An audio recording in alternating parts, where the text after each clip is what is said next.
विद्यार्थी मित्र हो,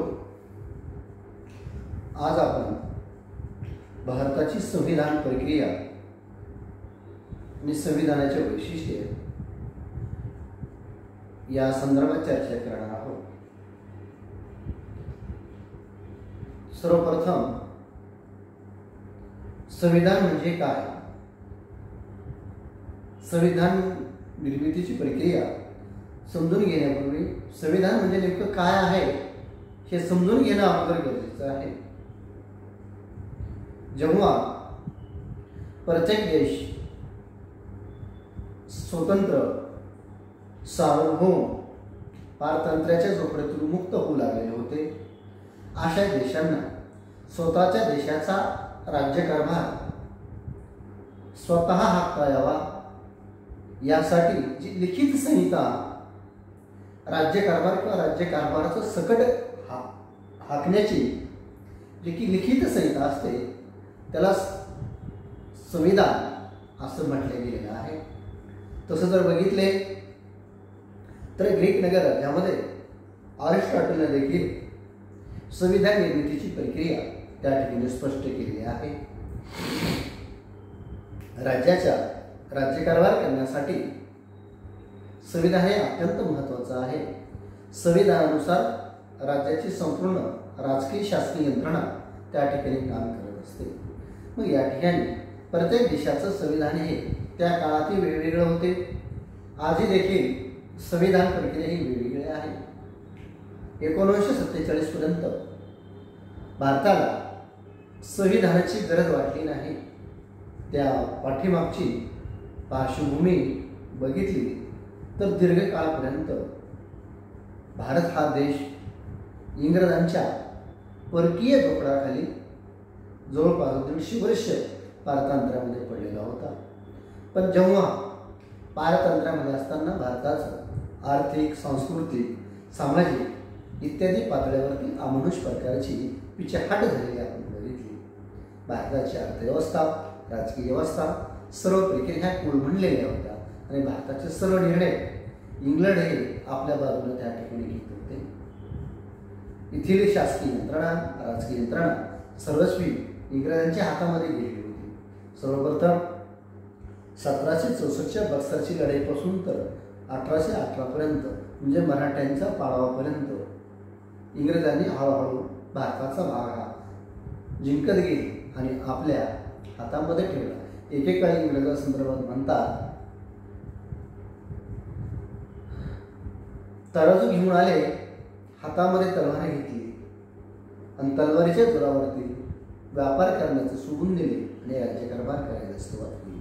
अशा स्वरूपामध्ये भारताचा संपूर्ण कारभार एकछत्री कारभार काश्मीरपासून तर कन्याकुमारीपर्यंत, महाराष्ट्रापासून तर पश्चिम बंगालपर्यंत संपूर्ण कारभार एकछत्री अंमल त्यांनी त्या ठिकाणी केला। आणि या सर्व काळामध्ये ब्रिटिश पार्लमेंटचे कायदे, भारतीय गव्हर्नरने घेतलेले कायदे, निर्णय हेच सर्व भारतासाठी एकंदरीत कारभार करणारे नियम, कायदे, कानून त्या ठिकाणी बनलेले होते। पण जसे जसे स्वरूपामध्ये भारतामध्ये स्वातंत्र्याची चळवळ तीव्र होऊ लागलेली होती, मग या स्वातंत्र्य चळवळीच्या कालखंडामध्ये भारताला जर स्वातंत्र्य मिळालं तर भारताचा राज्यकारभार कसा होणार, कसा करावा लागणार? मग यासाठी स्वतंत्र भारतामध्ये कारभार करण्यासाठी स्वतंत्र यंत्रणा असावी आणि तो अधिकार सर्वस्वी भारतीयांचाच असावा। म्हणूनच मग यासाठी संविधान निर्मितीची प्रक्रिया किंवा भारताचं संविधान स्वतःचं असलं पाहिजे यासाठी समाज माणसातून त्या ठिकाणी विचार प्रकट व्हायला सुरुवात झाली होती। सर्वप्रथम भारतीय स्वातंत्र्याच्या असंतोषाची जनक ज्यांना म्हणून ओळखलं जातं असे लोकमान्य टिळक यांनी सर्वप्रथम भारताचं संविधान हे भारतीय लोकांनी बनवलेलं असावं यासाठी प्रयत्न केले। अशा स्वरूपामध्ये मग 1930 मध्ये लाहोर अधिवेशनामध्ये संविधान भारतीयासाठी असणं गरजेचं आहे आणि तीही भारतीयांनी लिहिलेलं असावं अशी मागणी जोर धरू लागलेली आपल्याला दिसून येते। पंडित जवाहरलाल नेहरू महात्मा गांधीची पण इच्छा होती की भारतीयांसाठी भारतीयांना बनवलेलं एक प्रकारचं संविधान त्या ठिकाणी असलं पाहिजे. म्हणून भारताच्या स्वातंत्र्यपूर्व काळापासून संविधानाची मागणी ही जोर धरू लागली होती. पण जसजसं स्वरूपामध्ये भारताला स्वातंत्र्याची वाटचाल ही शेवटच्या टप्प्याकडे आलेली होती स्वातंत्र्य लढ्याची. अशा वेळी भारतामध्ये देखील त्या ठिकाणी संविधान निर्मितीची प्रक्रिया तीव्र त्या ठिकाणी झालेली आपल्याला दिसून येते. मग संविधान भारताचं जर बघितलं, जवळपास 1946ला सुरू झालेलं संविधान हे 1949ला त्या ठिकाणी पूर्णत्वास गेलेलं आपल्याला त्या ठिकाणी येते. 26 नोव्हेंबर 1949ला भारतीय जनतेने किंवा भारतातील जे की संसदेमध्ये निवडून गेलेले, पार्लमेंटमध्ये गेलेले जे सदस्य होते, या सदस्यांनी त्या ठिकाणी घटनात्मक समिती सर्वप्रथम सादर केली आपल्याला दिसून येते. पण या घटनात्मक समितीमध्ये जवळपास 389 सदस्य त्या ठिकाणी होते. या 389 सदस्यांनी घटना समितीमध्ये त्यामध्ये दिसून येतात. परंतु जसजसं भारतीय स्वातंत्र्याची पहाट जवळ येऊ लागलेली होती, अशा वेळी देखील भारताबरोबरच पाकिस्तानची मागणी, वेगळी मागणी जोर धरू लागलेली आपल्याला दिसून येते. मग अशा वेळी 389 पैकी पाकिस्तानची वेगळी मागणी झाल्यानंतर बऱ्याच सदस्यांनी, मुस्लिम लीगच्या सदस्यांनी त्या ठिकाणी घटनात्मक समितीतून माघार घेतली आणि सगळ्यात शेवटी 292 सदस्य या घटना समितीमध्ये त्या ठिकाणी असलेले आपल्याला दिसून येतात. मग या घटना समितीमध्ये अनेक प्रकारच्या समित्या त्या ठिकाणी स्थापन झालेल्या होत्या. अर्थ समिती असेल, ड्राफ्ट समिती असेल, वेगवेगळ्या सुकाणू समिती असेल, अशा वेगवेगळ्या 8 ते 10 समित्या त्या ठिकाणी घटनाकारांनी, घटना समितीच्या सदस्यांनी केलेल्या आपल्याला दिसून येतात. आणि सगळ्यात महत्त्वाचा भाग म्हणजे ड्राफ्ट कमिटीचे म्हणजेच मसुदा समितीचे प्रमुख हे डॉक्टर बाबासाहेब आंबेडकर होते. त्यांच्या मार्गदर्शनाखाली मसुदा समितीने भारतीय संविधानाचा मसुदा तयार त्या ठिकाणी केले गेलेला आपल्याला दिसून येतो. या मसुदा समितीमध्ये जवळपास 7 ते 8, 9 सदस्य होते. यामध्ये B.M. राव,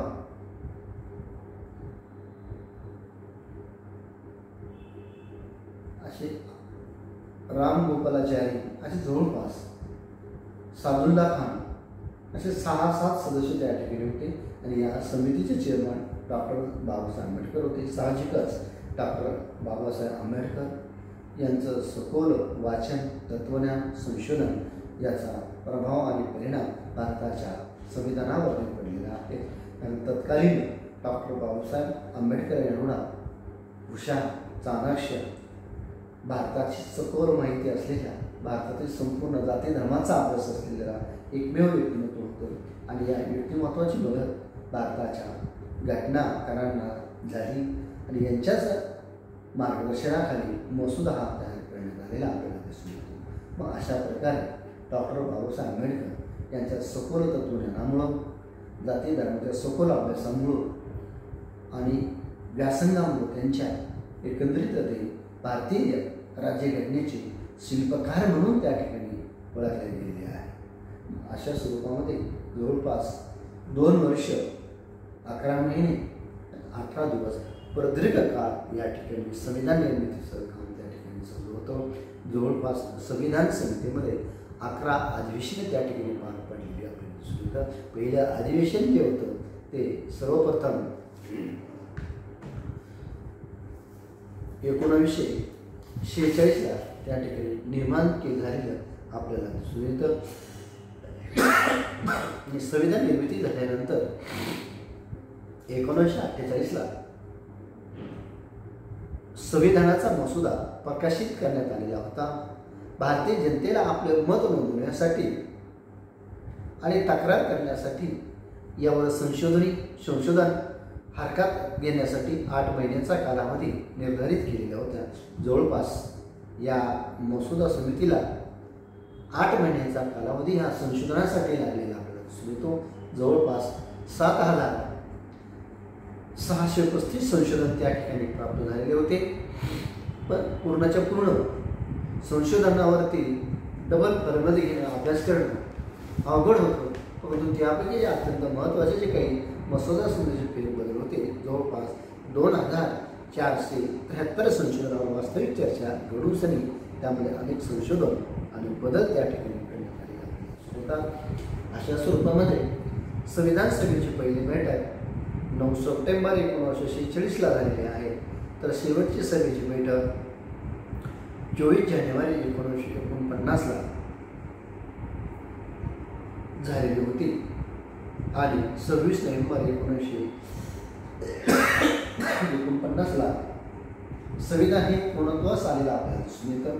आणि 2-3 महिन्यामध्ये 26 जानेवारी 1950ला प्रत्यक्षात भारतीय राज्यघटनेची, भारतीय संविधानाची अंमलबजावणी त्या ठिकाणी सुरू झालेली आपल्याला दिसून येते. मग आपल्याला प्रश्न पडतो की 1950 भारताला जर स्वातंत्र्य 1947ला मिळालं, तर मग 1950 पर्यंत भारताचा राज्यकारभार हा कशा स्वरूपात चाललेला होता. भारतीय संविधान निर्मितीच्या प्रक्रियेमध्ये जे संविधान समिती निर्माण होती, त्यांना हंगामी संसदेचे सदस्य म्हणून तत्वतः त्या ठिकाणी मान्यता त्या ठिकाणी मिळालेली आपल्याला दिसून येते. आणि संविधान सभेचे प्रमुख डॉक्टर राजेंद्र प्रसाद हे घटना समितीचे प्रमुख होते. हेच कालांतराने त्यामध्ये 1950 ते 52 पर्यंत भारताचे पहिले राष्ट्रपती म्हणून त्यांनी काम पाहिले आणि पंडित जवाहरलाल नेहरू हे भारताचे पंतप्रधान बनले. आणि 1952ला जेव्हा पहिल्या निवडणुका लोकसभेच्या सार्वत्रिक निवडणुका या ठिकाणी पार पडल्या, तेव्हापासून खऱ्या अर्थाने भारतीय राज्यघटनेची किंवा संविधानाची अंमलबजावणीची प्रक्रिया त्या ठिकाणी सुरू झालेली आपल्याला दिसून येते. आपण बघितले भारतीय संविधान निर्माण झाल्यानंतर त्यामध्ये सुरुवातीला 395 कलमे, 22 प्रकरणे आणि 8 परिशिष्टे अशा दस्तावेज त्या ठिकाणी होता. जवळपास 351 पानांचा दस्तावेज त्या ठिकाणी तयार केला गेलेला आपल्याला दिसून येतो. परंतु 1950 पासून तर 5 पर्यंत या संविधानामध्ये काळानुरूप अनेक बदल त्या ठिकाणी झालेले आहेत. म्हणूनच आज संविधानामध्ये मूळ 395 कलमामध्ये वाढवून जवळपास 470 कलमांचा त्या ठिकाणी समावेश केलेला आपल्याला दिसून येतो. जी 22 प्रकरणे होती त्यामध्ये 25 ते 26 प्रकरणापर्यंत येऊन त्या ठिकाणी ठेवलेले आहे आणि 8 परिशिष्टांचं रूपांतर 12 परिशिष्टामध्ये आपल्याला दिसून येते. अशा स्वरूपामध्ये भारताची राज्यघटना ही जगातील सगळ्यात मोठी लिखित राज्यघटना म्हणून त्या ठिकाणी पाहिली आहे. डॉक्टर बाबासाहेब आंबेडकर हे जर भारतीय राज्यघटनेचे शिल्पकार म्हटले जात असले तरी देखील भारताची राज्यघटना हस्तलिखित लिहिण्याचं काम त्या ठिकाणी जी मूळ कॉपी आहे ती प्रेम बिहारी नारायण रायजादा यांनी लिहिली आहे. ते ऑलिओग्राफीचे तज्ज्ञ होते. त्यांनी लिहिलेली मूळ प्रत हिंदी व इंग्रजी या दोन्ही रूपामध्ये त्या ठिकाणी हस्तलिखित केलेली आपल्याला दिसून येते. त्यांनी लिहिलेल्या इटालियन लिखावट त्यांचा परिणाम त्या ठिकाणी दिसून येतो. जवळपास 6 महिने हे काम त्यांनी त्या ठिकाणी पार पाडलेलं आपल्याला दिसून येते. अशा स्वरूपामध्ये भारताची राज्यघटना ही जगातील सगळ्यात मोठी लिखित दस्तावेज किंवा संग्रह त्या ठिकाणी आहे असं म्हटलं तर वावगं म्हणणार नाही. भारतीय राज्यघटनाकारांनी संविधान निर्माण करत असताना जगातील जे काही चांगल्या देशांच्या राज्यघटना होत्या यामध्ये ब्रिटन असेल, America, Germany, Japan, Ireland, Swiss, Russia, Canada, Australia हे अशा अनेक देशांच्या राज्यघटनांचा अभ्यास केला आणि त्या राज्यघटनेमधून आपल्या देशाच्या परिस्थितीला जनमानसाला जे अनुकूल आहे असे घटक तत्वता त्या ठिकाणी उचललेले आपल्याला दिसून येतात. आणि केवळ भारतीय घटनाकार एवढावरच थांबले नाही तर भारताला प्रदीर्घ असा समृद्ध असा ऐतिहासिक वारसा आहे.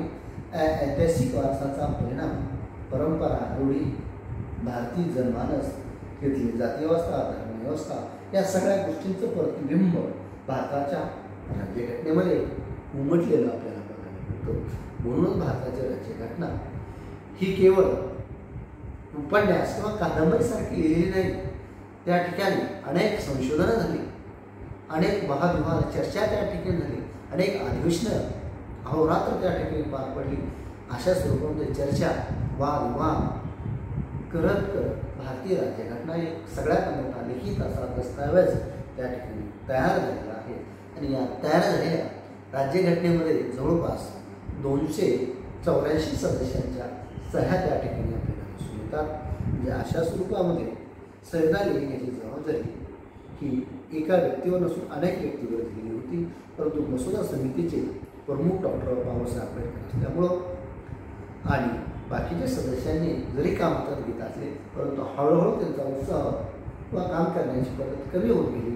परंतु डॉक्टर बाबासाहेब आंबेडकर यांनी अत्यंत उत्साहीपणे भारतातील सर्वांगीण दृष्टिकोनातून जगातील सर्वांगीण राज्यघटनांचा अभ्यास करून एक चांगला दस्तऐवज भारतीयांसाठी निर्माण करण्याचं काम त्या ठिकाणी हाती घेतलेलं आपल्याला दिसून येतं. म्हणून डॉक्टर बाबासाहेब आंबेडकर भारतीय राज्यघटनेचे एक शिल्पकार म्हणून त्या ठिकाणी पुढे आलेले आपल्याला दिसून येतात. शेवटी 29 ऑगस्ट 1947ला हा ड्राफ्ट त्या ठिकाणी तयार झालेला आपल्याला दिसून येतो. अशा स्वरूपामध्ये एकंदरीत भारताची संविधान निर्मितीची प्रक्रिया ही 11 अधिवेशनामध्ये पार पाडलेली होती. पहिलं जे अधिवेशन होतं ते 9 सप्टेंबर 1946ला, तर त्यानंतर दुसरं अधिवेशन जे होतं ते 24 ऑगस्ट 1947ला त्या ठिकाणी आपल्याला घेण्यात गेलेल्या त्या ठिकाणी दिसून येतात. आणि भारताची राज्यघटना प्रस्ताविकेमध्ये सांगितलेलं आहे की स्वातंत्र्य, समता, न्याय, बंधुत्वावर असलेली राज्यघटना आम्ही भारतीय लोक, भारतीयांसाठी हा आम्ही स्वतंत्रपणे स्वीकारत आहोत. कारण भारतीय राज्यघटना तयार झाल्यानंतरही जवळपास 8 महिने भारतीय जनतेसाठी प्रकाशित किंवा खुली करण्यात आली. अनेक प्रकारचे त्या ठिकाणी हरकती मागवण्यात आल्या, अनेक तक्रारींचा पाडा त्या ठिकाणी आला. त्यामध्ये अनेक संशोधनं करण्यात आली. जवळपास 7,000पेक्षा जास्त त्या ठिकाणी मते त्या ठिकाणी नोंदवण्यात आली. जवळपास जे काही योग्य आहे अशा 2,000 पेक्षा जास्त त्या ठिकाणी आपल्याला संशोधनामध्ये बदल त्या ठिकाणी केलेला आपल्याला दिसून येतो. अशा स्वरूपामध्ये 2,473 संशोधनावर वास्तविक चर्चा त्या ठिकाणी घेतली. 7,635 संशोधनं प्राप्त झाली. संविधान सभेची शेवटची बैठक 24 जानेवारी 1949ला त्या ठिकाणी दिसून येते. प्रभारी अध्यक्ष सच्चिदानंद सिन्हा होते. स्थायी सदस्य डॉक्टर राजेंद्र प्रसाद होते. अशा स्वरूपामध्ये भारताची संविधान निर्मितीची प्रक्रिया आज आपण या ठिकाणी पाहिलेली आहे. उद्याच्या तासिकेमध्ये आपण भारताच्या राज्यघटनेची जी काही महत्त्वाची वैशिष्ट्ये आहेत यामध्ये सविस्तर अशी चर्चा त्या ठिकाणी करून आणणार आहोत. तत्पूर्वी आज आपण या ठिकाणी आजच्या या तासिकेला पुन्हा विराम देऊया. सर्वांचे धन्यवाद.